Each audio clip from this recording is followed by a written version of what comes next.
యేసుక్రీస్తు నామమున అందరికీ శుభములు తెలుపుచు వాక్యము చదువుకొని ధ్యానించుకుందాం.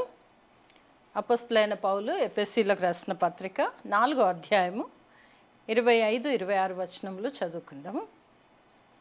మనము ఒకరికొకరము అవయవములై ఉన్నాము కనుక మీరు అబద్ధమాడుట మాని ప్రతివాడును తన పొరుగువానితో సత్యమే మాట్లాడవలెను. కోపపడుడి కానీ పాపం చేయకుడి.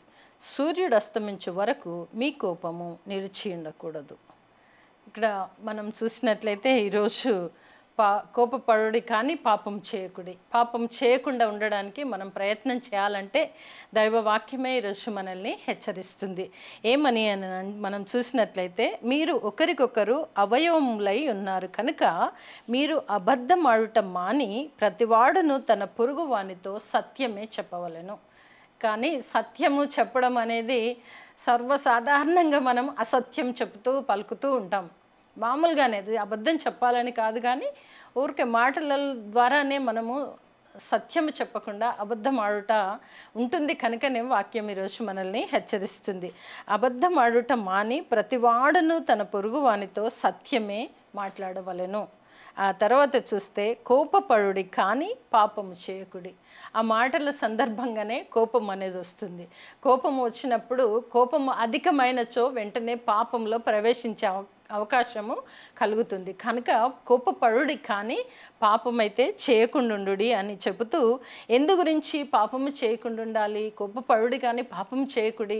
ఆ కోపం కూడా సూర్యుడు అస్తమించే వరకు మీలో కోపం ఉండకూడదని కూడా వాక్యము సెలవిస్తుంది. ఎందు గురించి అని మనం చూస్తే 24వ వచనం చదివితే, నీతియు యథార్థమైన భక్తియు కలవారై దేవుని పోలికగా సృష్టింపబడిన నవీన స్వభావమును ధరించుకొనవలెను. మనమందరం కూడా నవీన స్వభావము, నీతియు యథార్థమైన భక్తి కలవారమయ్యుండి దేవుని పోలికగా పుట్టి ఉన్నామని నేను గ్రహించున్నాము, తలంచున్నాము. పరిశుద్ధ లేఖనములు మనకు ఉపదేశించుచున్నవి. కనుక నీతి కలవారమై భయభక్తి కలవారమై ఉండాలని చాలా ప్రయత్నిస్తాము. సాధ్యమైనంత వరకు చేయడానికి కృషి చేస్తాం. వీటన్నింటిని మించి ఇంకొకటి ఏంటంటే, మీరు అబద్ధం ఆడటం కూడా కాకుండా సత్యము పలకండి అని చెబుతూ మీరు మరలా ఏమంటున్నారంటే, కోపపడుడి కానీ పాపము చేయకుడి. కోపపడుడి కానీ పాపము చేయకుడి. కోపపడినా కోపపడవచ్చు, ఎదుటివారి మాటల్ని బట్టో తప్పుల్ని బట్టో కోపపడుకోవచ్చు, కానీ పాపంలో మాత్రం పడకుండా ఉండటము చాలా మంచిది. ఎందుకనగా సూర్యుడు అస్తమించే వరకు మీ కోపము నిలిచి ఉండకూడదు. సూర్యుడు అస్తమించిన తర్వాత కూడా కోపం నిలిచి ఉంటే అపవాదికి చోటు ఇచ్చిన వారం అవుతామని కూడా వాక్యము హెచ్చరిస్తుంది. కనుక కోపం అనేది కోపపడటము ఎంతవరకు కానీ దానిని అంతవరకే ఉంచి పాపంలో పడకుండా ఉండాలి. కోపం వచ్చినప్పటికీ కూడా దాన్ని అణుచుకొని పాపంలో వరకు వెళ్లకుండా ఉండటము చాలా మంచిదని ఋషు మనకి దైవ గ్రంథము హెచ్చరించడం మనం చూస్తుంటున్నాం. అలాగే చూస్తే సామెతల గ్రంథంలో 15వ అధ్యాయం 1వ వచనంలో చూస్తే, మృదువైన మాట క్రోధమును చల్లార్చును, నొప్పించు మాట కోపమును రేపును. అనగా మృదువైన మాటల ద్వారా కొన్నిసార్లు ఎంత కోపంతో ఉన్నా కూడా మృదువైన మాట మాట్లాడినప్పుడు ఆ కోపం అనేది చల్లారుతుంది. కనుక మన మాటల ద్వారానే కోపము పెరుగుతుంది, మాటల ద్వారానే కోపము తరుగుతుంది అని కూడా తెలుసుకోవాల్సినటువంటి అవసరత. మృదువైన మాట క్రోధమును చల్లార్చును, నొప్పించు మాట కోపమును రేపు. ఇక్కడే చూస్తున్నాం మనం. మృదువుగా మాట్లాడితే కోపంలో ఉన్న వాళ్ళు కూడా చల్లబడిపోయి మరలా మామూలు యథాస్థితికి వచ్చి మామూలుగా మాట్లాడడం చూస్తాం.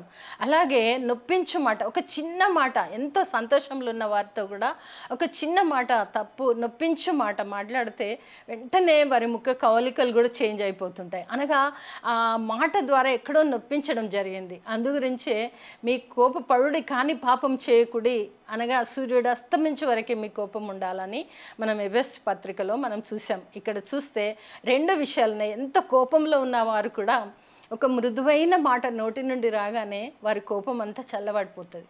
అదే చల్లగా ఉండి చక్కగా ఉన్న వారి మధ్యలో ఒక చిన్న నొప్పించు మాట ద్వారా ఏమవుతుందట, క్రోధము రేపును, కనుక కోపము రేపును అని మనము చూస్తుంటున్నాం. కనుక పాపం చేయకుండా ఉండాలంటే కోపము కూడా ఒక గుణలక్షణం, దానిని తొలగించుకోవాల్సినటువంటి అవసరత ఉంది. కోపం ఉంది కానీ పాపంలో పడకుండా ఉండాలి. ఈరోజు మనం పాపం చేయకుండా ఉండాలని అంటే ఏం చేయాలో అనగా, మనకు కోపం వచ్చినప్పుడు ఆ కోపంను తగ్గించుకోవడానికి, అంతేకాకుండా మృదువైన మాట ద్వారా కోపంని తగ్గించి, ఒకవేళ నొప్పించే మాట వస్తే కోపము రేపును అని వాక్యం చూస్తుంటున్నాం. అనగా ఇద్దరి మధ్యలో కోపం అనేది తాండవం చేస్తుంది. కనుకనే కోపం అనేది ఉండకూడదు అని చెప్పడం కూడా మనం చూస్తుంటున్నాం. కనుక మనము కోపం అనే దానిని తగ్గించుకోవాలి. ఎందుకంటే కోపం ద్వారా పాపంలో పడిపోతాం. కనుక కోపాన్ని అణిచివేసుకున్నట్లయితే పాపము వరకు వెళ్ళకుండగా మనం ఉంటాం. అలాగే చూస్తే ప్రసంగి గ్రంథము 7వ అధ్యాయము 9వ వచనంలో కూడా ఒక మాటని చదువుకుందాము. ప్రసంగి గ్రంథము 7వ అధ్యాయము 9వ వచనం. ఆత్రపడి కోపపడవద్దు, బుద్ధిహీనుల అంతరింద్రియములందు కోపము సుఖ నివాసము చేయును. ఇంకా మరలా హెచ్చరించడం మనం చూస్తుంటున్నాము. ఆత్రపడి కోపపడవద్దు. చాలాసార్లు ఆత్రం అనేది మనుషులకి సహజంగా ఉంటుంది. ఆత్రపడి కోపపడిపోతాం. కోపము పడకుడి అని మనం ముందు నుండి చదువుతూ వస్తున్నాము. ఇక్కడ వస్తే ఆత్రపడి, ఇంకంటే తొందరపాటులో కోపం కలిగినటువంటి మాటలు మాట్లాడతారు. ఆ కోపం కలిగిన మాట ఎదుటి వ్యక్తిని నొప్పించి కోపము రేపును అనే వాక్యం చదువుకున్నాం. ఇక్కడ చూస్తే ఆత్రపడి కోపపడవద్దు, బుద్ధిహీనుల అంతరంద్రియముల యందు కోపము సుఖ నివాసము చేయును. మనకు నివాసాలు కావాలంటే చాలా కష్టపడాలి. మనం ఎంతో డబ్బు ఖర్చు పెట్టాలి, ఎక్కడ ప్లాన్ వేసుకోవాలి, స్థలం కొనుక్కోవాలి, డబ్బు సమకూర్చుకోవాలి, ఎన్నో రకములుగా కష్టపడితే మనకు ఒక నివాసం దొరుకుతుంది. మరి కోపాన్ని చూసినట్లయితే మనలో సుఖ నివాసము అనగా కోపం అనేది అంతరింద్రియములలో సుఖ నివాసము చేయును అని చూస్తుంటున్నాం. కనుక దీనిని చాలా జాగ్రత్తగా, కోపము రాకుండగా మనం ఎలా ఉంటే మంచిదో చూడాలి. ఎందు గురించి అంటే ఆత్రపడి కోపపడవద్దు, బుద్ధిహీనుల అంతరింద్రియములందు కోపము సుఖ నివాసము చేయును. బుద్ధిహీనుల అంతరింద్రియములందు అనగా కొంచెము దేవుని తెలుసుకొని బుద్ధిమంతుడుగా ఉన్నట్లయితే కోపమును అణుచుకుంటారు. లేదు అని అంటే బుద్ధిహీనుల అంతరింద్రియములందు కోపము సుఖ నివాసము చేయును. కనుక ఆ కోపము సుఖ నివాసము చేయకుండా ఉండాలంటే కోపాన్ని ఎంతో దూరంగా పెట్టాలి. మనం బహుజాగ్రత్తగా ఉండాలని చూస్తుంటున్నాం. సుఖ నివాసం అంటే కోపం హాయిగా ఆరాంగా ఆ బుద్ధిహీనుని హృదయంలో సుఖంగా నివాసం చేస్తుంది. కనుక ఆత్రపడి కోపపడవద్దు. ఈరోజు కోపపడితే పాపం చేసిన వారి లిస్టులో ఉంటాం. అందు గురించి ఇక్కడ చూసినట్లయితే బుద్ధిహీనుని కోపము ఎక్కడ అంతరింద్రియములలో సుఖ నివాసం చేయను అంటే ఇంకా రాజ్యం వెళ్తుంటుంది. నవ్వడం అనేది కానీ, ఒక సంతోషం అనేది కానీ, ఆ ముఖములో ఒక తేలిక అనేది కానీ ఉండకుండగా ఆ కోపమే రాజ్యం వెళ్తున్నప్పుడు ఆ ముఖము కూడా కలగా ఉండదు. ఆ ముఖం చూడగానే కూడా అమ్మో ఇంత కోపిష్టి అన్న రీతిగా కనిపిస్తుంటారు. అందు గురించే వాక్యం ఈరోజు నీతో నాతో మాట్లాడుతున్నది. కోపం ఉండొచ్చు కానీ కోపం వలన పాపము చేసే అవకాశం కూడా ఉంది. కోపం వచ్చి తగ్గిపోతే మంచిదే. సూర్యుడు అస్తమించే వరకు మీ కోపం తగ్గించుకొనుడి. ఎందు గురించి అంటే నీతియు మీరు భక్తియు కలవారే దేవుని పోలికయ్య ఉన్నారు. కనుక దేవుడు మరి ఆయనను పోలి మనం ఉంటున్నాము. సృష్టికర్తను స్మరణకు తెచ్చుకుంటూ కోపమును తగ్గించుకొని పాపము చేయకుండా ఉండడము చాలా మంచిది. ఆత్రపడి కోపపడకూడదు. బుద్ధిహీనుని అంతరింద్రియములలో కోపం అనేది సుఖ నివాసం చేస్తుందంట. ఒకసారి మనల్ని మనం చూసుకోవాలి. ఒకవేళ కోపమే హృదయములో అంతరింద్రియములలో సుఖ నివాసం చేసినట్లయినా ఆ కోపము కనిపించదు కానీ మనిషిలో మనస్తత్వం అనేది తెలుస్తుంది. అంతేకాదు శరీరము కూడా బలహీనతకు చోటు చేసుకుంటుంది. ఒక కోపం ద్వారా మనస్సు పాడవుతుంది, అంతేకాదు శరీరం కూడా పాడయ్యే అవకాశం ఉంటుంది, అనగా అనారోగ్యము పరిస్థితికి చెందే అవకాశం ఉంటుంది. కనుక ఆత్రపడి కోపపడవద్దు. మీ మృదువైన మాట ద్వారా సంతోషం కలుగుతుంది, కోపమును తగ్గిస్తుంది, క్రోధమును తగ్గిస్తుంది. కనుక మాట్లాడడం కూడా నేర్చుకోవాలని ఈరోజు మనము కోపము ద్వారా మాట్లాడితే ఏమవుతుందంటే పాపం చేసే అవకాశం వస్తుంది, పాపంలో పడిపోతాం. కనుక మీరు పాపము చేయకుడి అని ఈరోజు మన అంశం కూడా తీసుకుంటున్నాం. పాపము చేయకుండా ఉండాలంటే మనలో ఉన్న కోపాన్ని తగ్గించుకోవాలి. మన నుండి వచ్చే మృదువైన మాట ద్వారా అనగా కోపమును క్రోధమును తప్పించే వారంగా ఉంటాము. కనుక ఆత్రపడి కోపపడినట్లయితే సుఖ నివాసము చేయను. అంతరింద్రియములలో కోపం అనేది సుఖ నివాసం. అలా సుఖ నివాసము చేసినట్లయినా మనశ్శాంతి ఉండదు, నెమ్మది ఉండదు, నిద్ర ఉండదు. ఇవన్నీ కాకుండా ఇవన్నిటి ప్రభావం శరీరం మీద కూడా పడవచ్చు. కనుక అది నష్టపోయేది ఎవరు అంటే కోపపడేవారే నష్టపోతారని ఇక్కడ మనం వాక్యము చూస్తుంటున్నాం. అలాగే చూస్తే కీర్తనలో కూడా మనం చూడొచ్చు. కీర్తన 30వ కీర్తన 5వ వచనం చదువుకుందాము. 30వ కీర్తన 5వ వచనం కూడా ఒకసారి చదువుదాం. ఆయన కోపము నిమిషమాత్రముండును, ఆయన దయ ఆయుష్కాలం అంతయు నిలుచును. సాయంకాలమున ఏడుపు వచ్చి రాత్రియుండినను ఉదయమున సంతోషము కలుగును.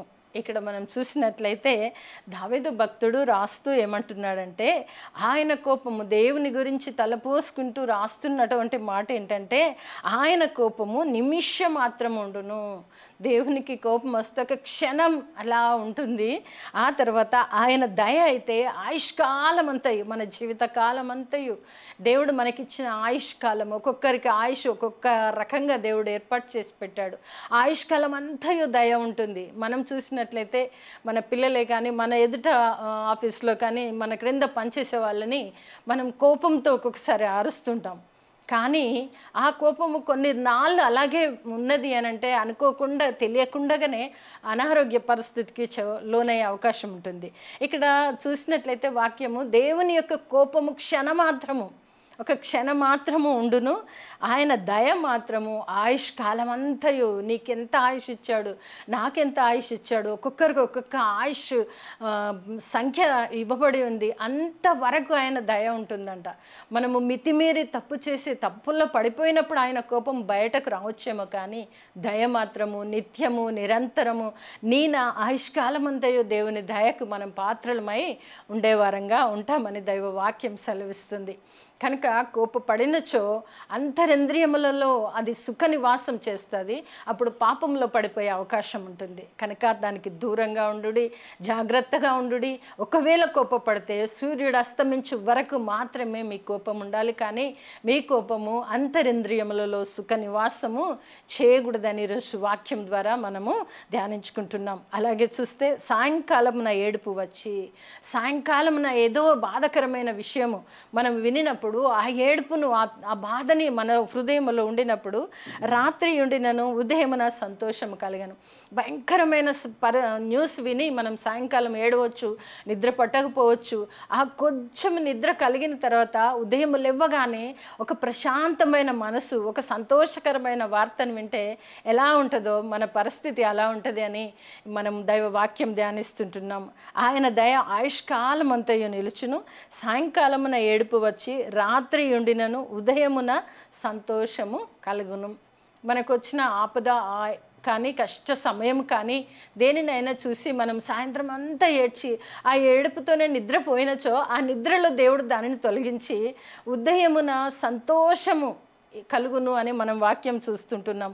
ఉదయం సంతోషంతో లేస్తాము. మళ్ళీ మనమే అనుకోవచ్చు, నిన్న సాయంకాలం అయితే నేను మర్చిపోలేను, భయంకరంగా ఏడ్చాను, నా తలనొప్పి వచ్చింది, అనారోగ్యం అయ్యాను, అద్దని ఇద్దని ఎన్నో చెప్పుకుంటాం. తెలియని రీతిగా దేవుడు నన్ను మనశ్శాంతితో నింపాడు. ఉదయం నా సంతోషము, రాత్రి ఉండిన ఏడుపు ఉదయం ఉండదు. దేవుడు మన పట్ల చూపే కృప అలాంటిది అని దైవ వాక్యాన్ని ఇక్కడ మనము ధ్యానించుకుంటున్నాం. కనుక కోపం అనేది మన జీవితాల జీవితాలలో లేకుండా ఉంటే పాపం చేయకుండా ఉంటాం.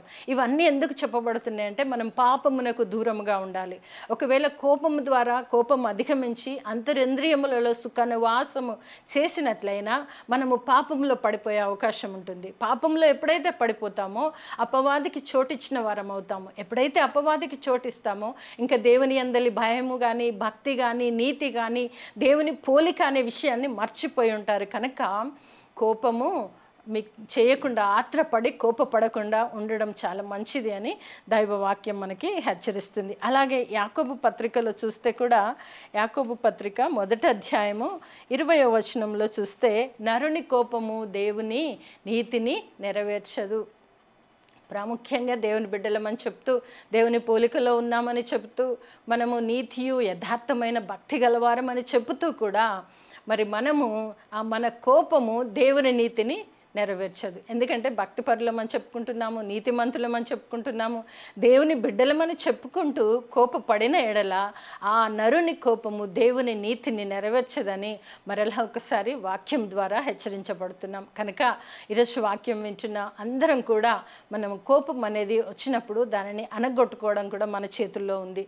మనకు దేవుడు ఆ బుద్ధి జ్ఞానం ఇచ్చాడు. అందుకే అంటున్నాడు, బుద్ధిహీనుల అంతరింద్రియములలో కోపము సుఖ నివాసము చేయును.